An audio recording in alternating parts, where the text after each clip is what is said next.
Olá, meu nome é Juliana Zenaro, eu sou aluna do quinto semestre de Educação Física Bacharelado da professora Luciana Ribeiro, das Práticas Profissionais 5.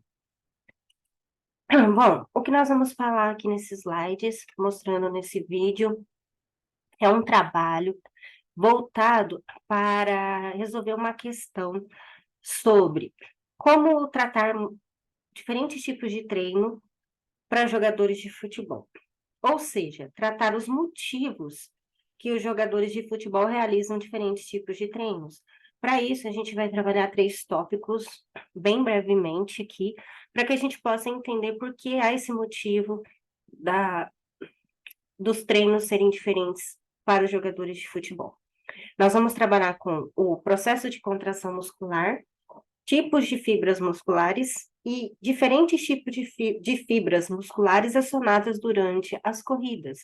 As corridas vão ser o nosso exemplo para diferenciar as fibras que são usadas em cada tipo de exercício ou atividade, né?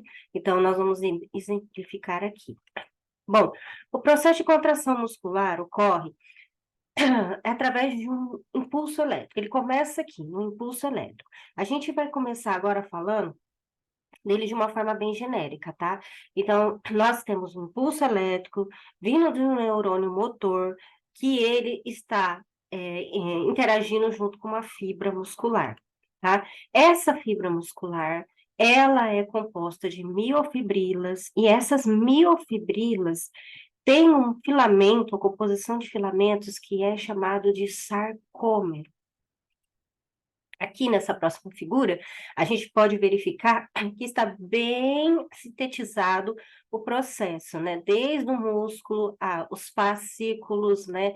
Os núcleos, saindo pela miofibrila, o retículo sarcoplasmático, aonde fica os íons de cálcio, onde fica o magnésio e outras estruturas, né? Dentro desse filamento do sarcômero fica a miosina e a actina. Bom, vamos lá. A contração muscular, ela acontece num processo que vem desde o impulso elétrico do neurônio motor, que está conectado a uma fibra muscular.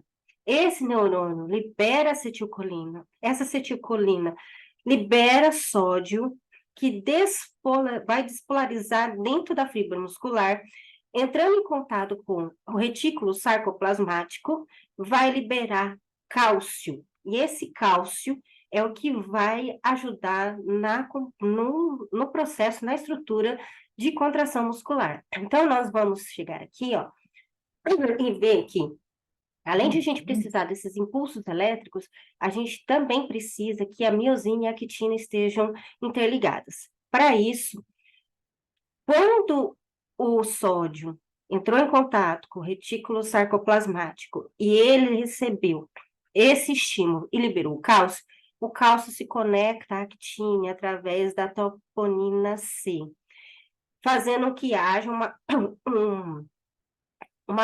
atração entre o filamento fino de actina e o filamento grosso de miosina, tá? A miosina tem essas cabecinhas aqui, ó, tá? Essas cabecinhas aqui, elas são ativadas com a energia do ATP.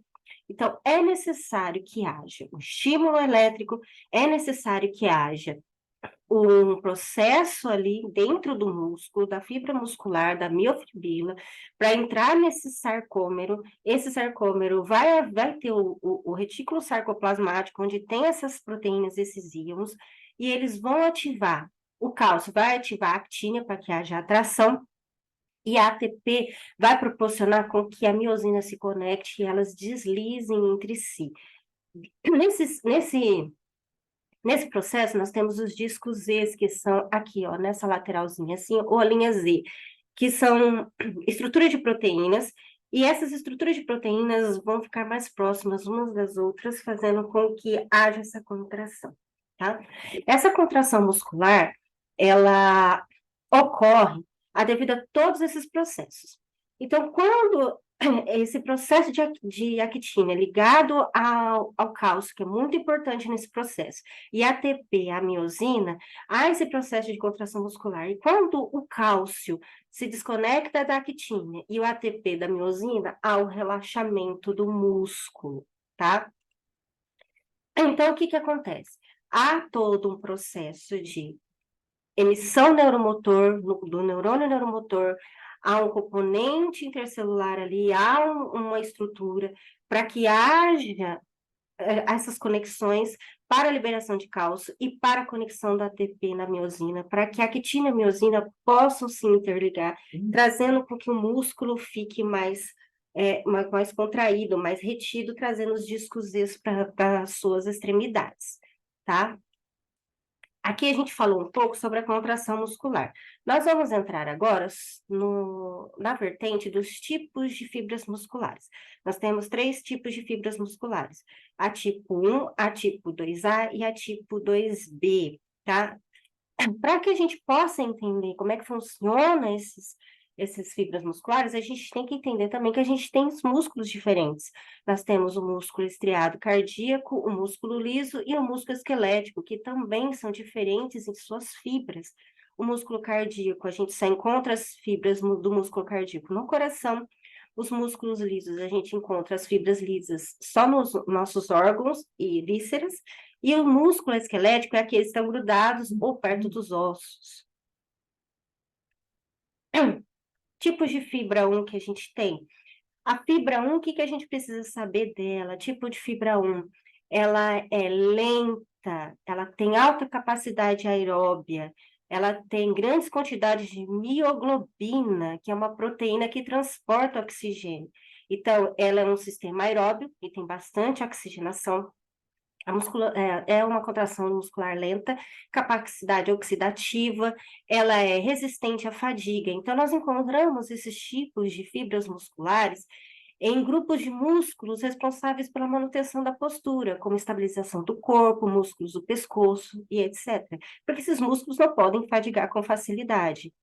Nós encontramos o tipo de fibra, vou passar para B, tipo 2B, porque essa já é um tipo de fibra de contração rápida, quer dizer que ela trabalha dentro do sistema aeróbio, ela tem curta duração, ela fadiga com facilidade, tá? Essas fibras aqui, elas têm uma capacidade mais curta, ela é explosiva, ela dá velocidade, ela dá resistência, tá? Quando a gente vai trabalhar as fibras tipo 2A, ela fica intermediária entre a fibra de tipo 1 e a fibra de tipo 2B. Por quê? Porque ela trabalha dentro dos dois sistemas, tá? Enquanto a fibra de tipo 2, ela é mais anaeróbia, ela não tem tanto oxigênio, trabalha mais sem oxigênio, e a de tipo 1, ela trabalha com mais oxigênio, a de tipo 2A, ela trabalha no meio termo. Ela vai desde a capacidade explosiva e de velocidade e de dar explosão mesmo, de dar resistência do tipo de fibra 2B, quanto a de tipo 1, porque aí ela tem mais resistência, persistência, ela mantém. Então, ela fica entre essas duas composições, essas duas características, tá? Então, a gente está falando aqui de contração muscular, que ocorre em todo momento que a gente se movimenta, né? E nós estamos falando aqui de fibras, né? Então, quando a gente vai trabalhar essas diferenças de treino, a gente tem que entender que a gente usa fibras diferentes para treinos diferentes, para modalidades diferentes e tipo de movimentos diferentes. Então, vamos lá. A gente vai usar a corrida de 100 metros. A corrida de 100 metros, ela é considerada corrida de curta duração, alta velocidade, intensidade e explosão. Então, quer dizer que a gente vai ter que usar fibras do tipo 2B, onde a gente vai ter essa força, essa velocidade, essa explosão, essa agilidade, onde a gente vai ter este impulso. Quando a gente vê corridas de 1.500 metros, já é um pouco diferente, porque corridas de 1.500 metros são de média duração. Elas também são de alta intensidade, mas elas não são tão explosivas quanto as de curta duração. Porque de curta duração, você percebe que o trajeto deles é muito curto. Então, eles mantêm essa explosão nesse trajeto. Nas de 1.500 metros, não. Eles têm que os atletas têm que dar um ritmo explosivo e eles têm que manter. Então, eles predominam entre essas contrações das fibras.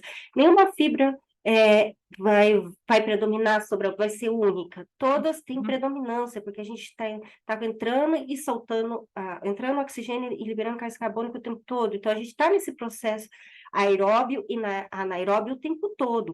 Então, essa modalidade ela está incluída nas fibras de tipo 2A, que não são tão explosivas quanto a de 2B, e a de tipo 1, que é lenta, onde ela vai trazer mais oxigenação.